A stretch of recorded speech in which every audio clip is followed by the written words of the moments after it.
मेरी सरकारों हालात बड़े ख़राब हैं।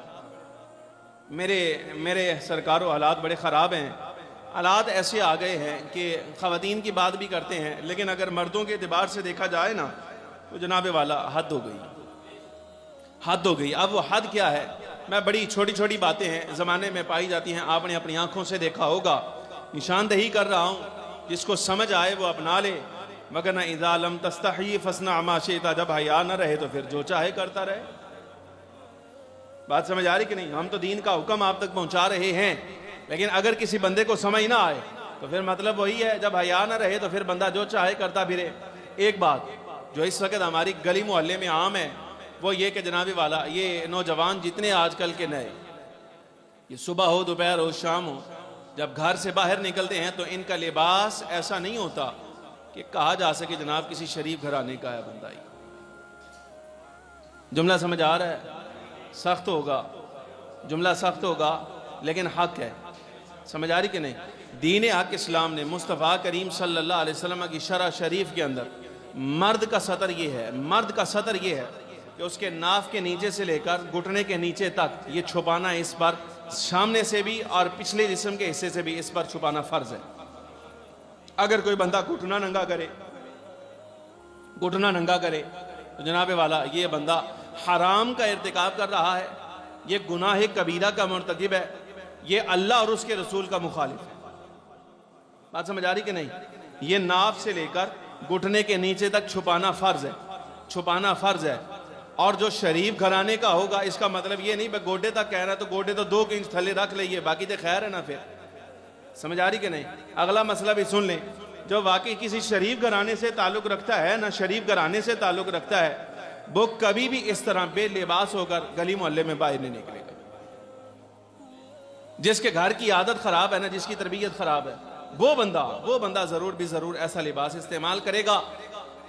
हया की बात है, आप यकीन जानिए हया आती है ये सोचकर कि ये बंदा रात को जिस वक्त अपनी जवान बहनों में आराम करता होगा तो इस तरह का लिबास पहनकर तो क्या हालात होते होंगे।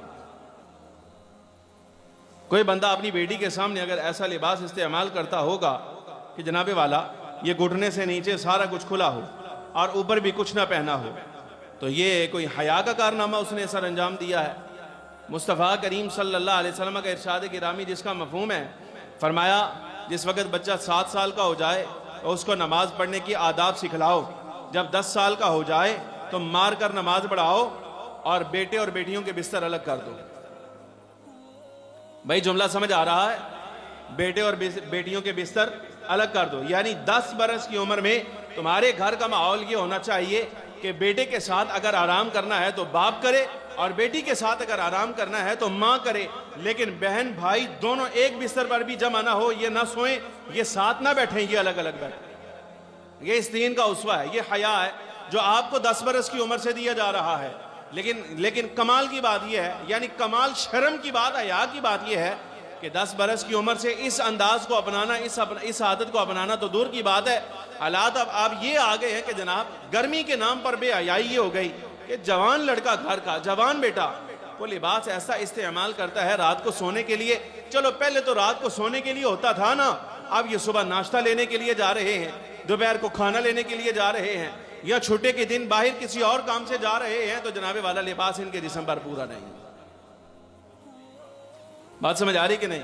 वापस आओ उसी जुमले की तरफ। मैंने कहा था मुसलमान वो है जो इस्लाम का दस्तूर अपनाए। समझ आ रही कि नहीं? जो बंदा कलाम जुबान से कलिमा तो पढ़े, जुबान से कलिमा पढ़ता है, लेकिन अखलाक वो नहीं अपनाता जो इस्लाम का अखलाक मैं तुम्हें बता रहा हूं कि जिस्म ढांपना फर्ज है।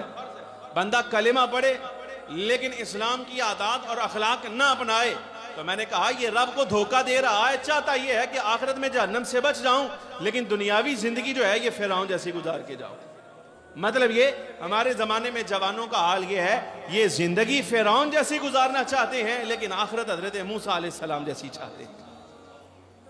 भाई बात समझ आ रही कि नहीं आ रही? लेकिन ये अखलाक का तकाजा नहीं, ये दीन का तकाजा नहीं, ये आदात का तकाजा नहीं, ये तरबियत का तकाजा नहीं, ये तालीम का तकाजा नहीं। लेकिन अब माहौल क्या है? अल्लाह अकबर। मैं पिछले साल अल्लामा तनवीर साहब के यहाँ तकरीर के लिए गया, इशरा के करीब, तो वहाँ फजर की नमाज के बाद जब तकरीर करके मैं बैठा तो एक प्रोफेसर साहब वहाँ तकरीर सुनने के लिए आए हुए थे। मेरी गुफ्तगू चली, बाद में बुजुर्ग आदमी थे, सफ़ेद दाढ़ी। बात चलते चलते तरबियत पर आई ना, तो मुझे कहने लगे शाह साहब क्या बताएं आपको, एक कॉलेज के अंदर पढ़ाता हूँ, फर्स्ट ईयर सेकंड ईयर की बच्ची थी, तो स्कूल से घर से पढ़ने के लिए आई है कॉलेज में, तो लिबास ऐसा शाह साहब था कि मैं आपको बता नहीं सकता कि क्लास में पढ़ाकर बिठा कर मैं उसको तालीम देता, ये यहाँ तक बाजू और ये लिबास है इसका बच्ची का। कहते मैंने उसके घर में फ़ोन किया कि आपकी बेटी का लिबास ठीक नहीं है, मैंने खुद से कुछ चादर मंगवा के ना उसको कहा बेटा ये लपेट कर बैठो क्लास में जब तक तुम्हारे घर का कोई जिम्मेदार बंदा नहीं आ जाता। कहते मैंने उसके बाप को फ़ोन किया कि आप आए यहाँ पर, मैं मिलना चाहता हूँ। जब बाप आया, कहते शाह जी देखकर हैरानगी की इंतहा नहीं रही, ए दाढ़ी होती, ये दाढ़ी है उसकी। और उसका जवाब सुनो, कहते मैंने उसको कहा, मैंने कहा जनाब आपकी बच्ची आपकी जिम्मेदारी में, आपकी निगरानी में यहाँ कॉलेज आई है? कहा जनाब मैं खुद छोड़ कर गया हूँ, खुद छोड़ कर गया हूँ। कहते मैंने कहा तुम बाप हो, तुम्हें शर्म नहीं आती, ये कैसा लिबास पहना कर तुम भेज कर गए हो बेटी को? अगली बात सुनो, ये है दाढ़ी यहाँ तक है, लेकिन जवाब पता क्या दिया उसने? जवाब ये देता है, कहने लगा जनाब हम बेटी आपके पास किताब पढ़ने के लिए भेजते हैं, लिबास का तरीका, पहनने और पहनाने का तरीका सिखाने के लिए नहीं भेजते। वो हमारे घर का मसला है, जब हमें कोई मसला नहीं है, हमारी बेटी ऐसा लिबास इस्तेमाल कर दिया तो आपको क्या है फिर?